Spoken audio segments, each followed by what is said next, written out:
Ladies and gentlemen, the Secretary of War, the Honorable Pete Hegseth.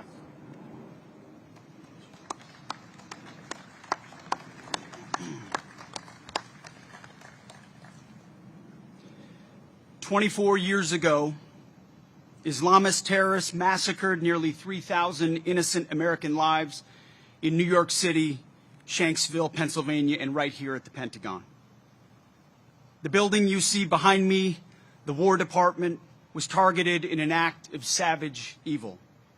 And today on these hallowed grounds, we gather to honor those victims and heroes with the resolve to never forget. We gather to pay tribute to the first responders who charged into the flames and up the stairs, to those trapped on planes fighting their final fight, and to the families whose lives were forever altered by that fateful day. Like everyone in this audience, I remember exactly where I was when that first tower was struck. A college junior with a fresh set of Army fatigues in my dorm room closet, having just joined Army ROTC. Like too many Americans, I was naive to the threats brewing abroad and infiltrating our shores. But from that day forward, I felt an unshakable call to action, a duty to defend our sacred homeland with everything I had. Like all of you, 9/11 was the ultimate validator to serve. But I was not alone. An entire generation of warriors stepped forward, willing to pay the ultimate price to exact retribution and secure our country. Forged in the crucibles of Afghanistan and Iraq, we stood watch in distant lands on dangerous missions, often, in retrospect, nebulous missions, all to secure our people and so we could live in peace. War is an enduring aspect of the human condition, a tool that, when wielded wisely, ruthlessly punishes enemies intent on terrorizing or subjugating our nation. War must not become a mere tool for global social work, eager to risk American blood and treasure for utopian fever dreams. We should hit hard, wreak vengeance, and return home. For 2 decades, our warriors fought with valor every day, far from home, even though sometimes their leaders gave them nation-building missions and half-baked exits. Thankfully today, we have an American military that President Trump has now rebuilt twice. Yet despite the weight of history, the Department of War will always honor the service of our warriors and all they left behind, never straying from the warrior ethos they and those on 9/11 embodied and deserve. We best honor their memory and the memory of 9/11 by learning the correct lessons of that day and the decades of courage that followed. Full hearts, clear eyes. To every member of our War Department, past and present, you are the best, the real elite, the real 1% of this nation. Standing here today, we honor those 184 rings of the bell, souls lost at the Pentagon and on Flight 77. Even as first responders were grossly outnumbered by the wounded, many ran toward the chaos, cared for the injured, and comforted the dying.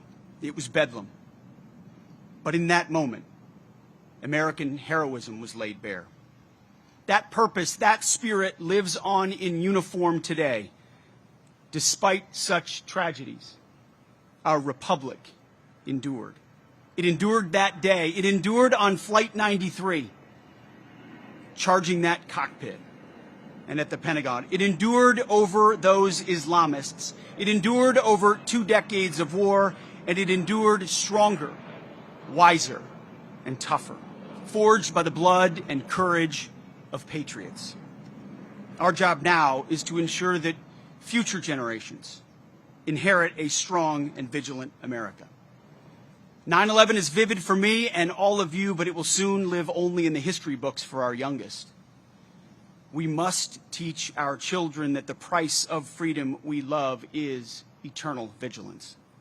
Instill in them the importance of upholding America's Constitution, holding tight to our freedom and our faith, and relentlessly pursuing our enemies. Prepare them to defend this nation by the ballot, the wallet, and when necessary, the cloth of our country, because the world remains a viper's nest. It requires us. As I speak, hostile elements plot to curb our power and slaughter our people in our homeland, in our hemisphere, and halfway around the globe. Not everyone needs to wear a uniform, but some of us do. That is our profession and our promise to this nation. In closing, a reading from Scripture, Romans chapter 5, verses 3 through 4. We rejoice in our sufferings, knowing that suffering produces endurance, endurance produces character, and character produces hope. On this day, 24 years ago, we suffered. In the years since, we have endured. Our service and sacrifice have forged our character, and today we stand in hope for the future of our great nation. The young soldiers who take the oath give me hope. The young cops who wear the badge give me hope. The young firefighters who answer the call give me hope. The young agents who patrol our border give me hope. The life, example, and even death of Christ follower and American patriot Charlie Kirk give me hope. Sheer courage, no matter the arena. Charlie, we love you. We know that you have heard the Lord's words. Well done, good and faithful servant. Full heart, clear eyes. Like those on 9/11, he will never be forgotten. So I thank God for all of you and all of our fighters from that day to today and beyond. May God bless our warriors as they ruthlessly seek our enemies on behalf of the fellow citizens they love. We owe you and all of those who witnessed 9/11 nothing less. It is now my great honor to introduce to you our Commander-in-Chief, President Donald J. Trump.